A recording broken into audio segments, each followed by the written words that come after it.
Hey everybody, welcome back to the Carryandcut YouTube channel. And if you're new here, I really do appreciate you stopping by and watching. Don't forget to like, subscribe, also leave a comment down below. It really does help out the channel. And speaking of helping out the channel, if you guys would like to directly support me, go ahead and go over to our membership page on the YouTube channel.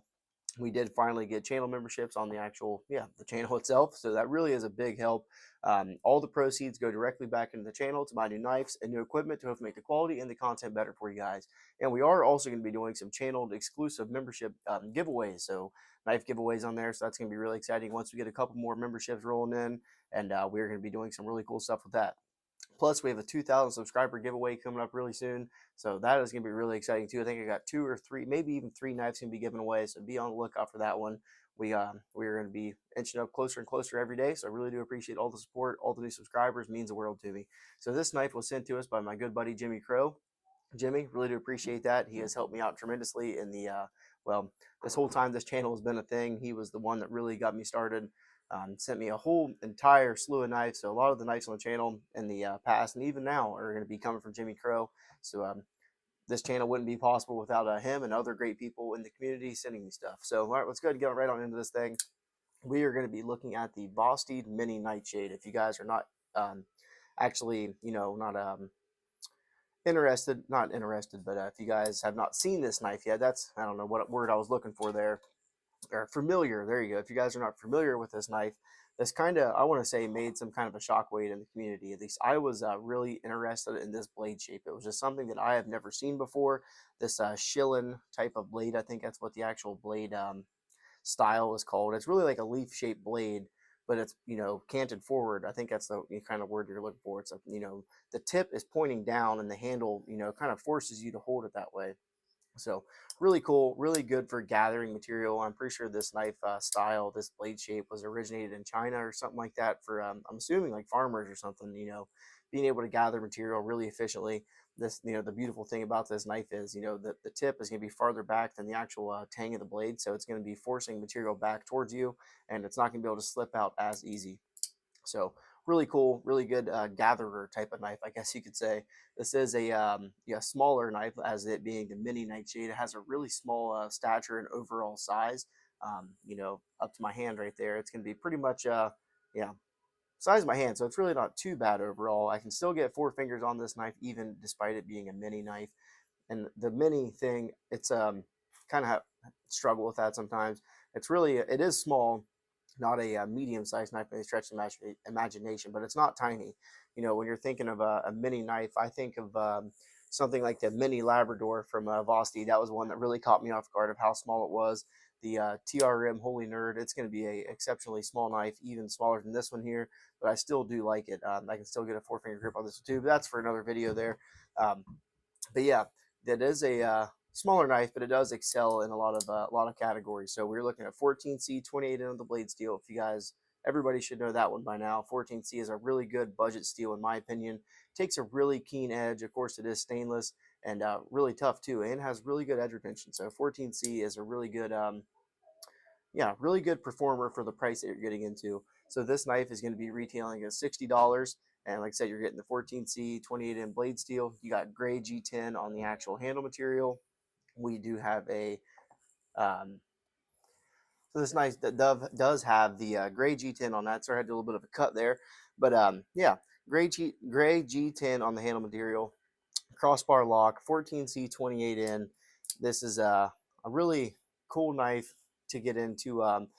Something that's just different, I guess you could say. This is a really cool thing to add to your knife collection. It's just something that looks completely different than everything else, and is to me that is really striking. So we do have a really cool, somewhat of a different pivot right here too. Of course, this is going to be a captive pivot, at least I'm assuming. But the way they did the milling on that just looks just different, really cool. I like that. It's kind of like a triangle, somewhat of a shape on there. And of course, we do have T8 on the pivot itself. Let's see, yep, T8 on the pivot itself, then we have T6 all the way around.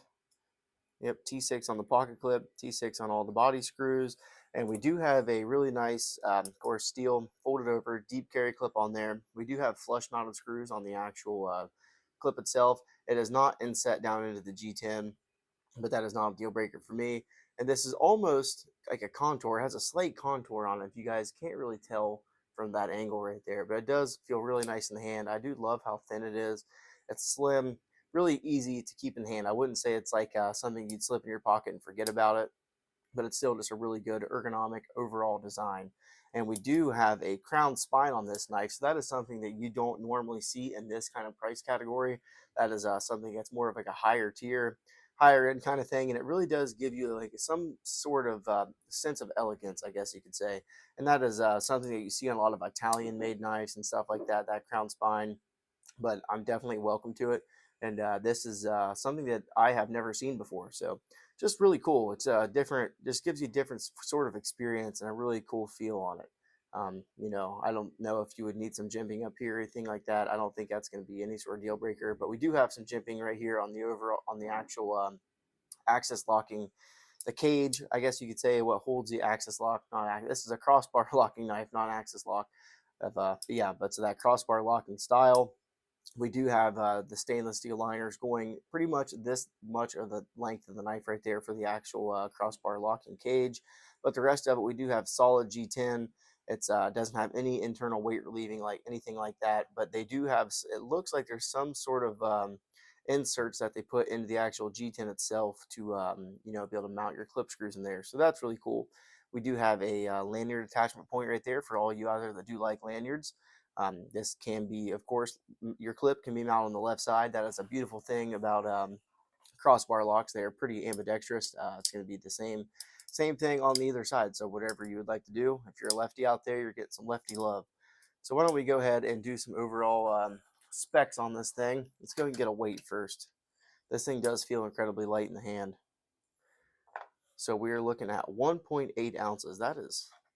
That's pretty crazy. It does feel pretty light, but I didn't expect it to be that light. There's, yep, 1.8. So that's that's pretty cool. Let's go ahead and get a length on this thing and see what kind of blade length we're looking at. I'm guessing it's going to be something about 2.5. So put our tip up there. Yeah, overall blade length, we're less than 2 3/4. I'm going to say about 2.6 inches, something like that. Actual sharpened edge is coming in right at 2.5. I really do like how they did their plunge grind and sharpening tool right there. You're going to be able to get a couple good sharpenings in there before you start seeing any weird stuff happening with the blade. Overall length on this knife is going to be coming in at right about 6 1/4 inches is what I'm going to say. So definitely pretty good size for you know what this thing is for the whole mini category. Why don't we go ahead and do some size comparisons here up against the TRM Holy Nerd. So we're going to be a fair bit smaller than that one, or bigger than that one. Then why don't we go ahead and do the Benchmade Bug Out. So we're definitely going to be, that's a pretty good size comparison right there. And I wanted to mention about how light this detent was on this knife, though. It is definitely a very light detent, the lightest crossbar locking detent that I've actually ever felt. You can get the reverse flick on there fairly easily, but you can just pretty much shake the knife and the knife starts to come out. So that can be, see, I just threw the knife down and actually went all the way around. So that's definitely crazy. Some people might not like that, but it is it makes you able to catch that reverse flick right off the blade itself. So you put your pad of your finger on the actual blade right there, and you can flick it out. So this knife really does only have 2 opening methods, I guess you could say. Your normal thumb stud, you can kind of catch the, well, you can catch your index finger or middle finger on the back of that stud right there to flip it out, or you can just flick it out with the actual crossbar itself. But you know, if you can catch that reverse flick on the actual blade itself. I almost feel like it'd be pretty cool if there was some kind of a cutout in the middle of that blade there. It doesn't need a full or nothing like that, but if you had some sort of blade hole on there, you could just pretty much get rid of the overall thumb studs and not even have to worry about it. But you know, that must be the design they were looking for, and it's still really cool. It must have been a successful design because they came out with a shilling cutter after this one, and it really has the same kind of family DNA, but I think it has a different locking mechanism. I think it actually has like a top liner lock, which is some sort of a compression lock that you know, something like Spyderco uses, but just a whole different setup on that. So overall thoughts, I do like it. I wish the detent might be a little bit stronger. It's definitely a lot less than the Bug Out, and this is a knife that doesn't have a crazy detent either, but it's definitely you know, a lot stiffer than this one. And if you guys are familiar with CJRB's crossbar locking knives, this one has a really strong detent that's, you know, even more, you know, stronger than the bug out itself. So there's a couple different crossbar locks, but this one is just definitely in a world of its own, I guess you could say. Just a whole entire different feel there, but still really cool. I do like this one, and this is definitely be one that I want to pick up. For me personally, I'm going to go for the larger one.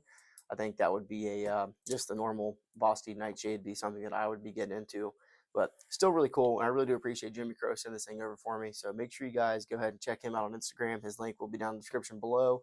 I will have this knife linked in the description below also if you'd like to check it out. And I really do appreciate it. Make sure you subscribe for more, and we'll catch you guys on the next one. Thanks.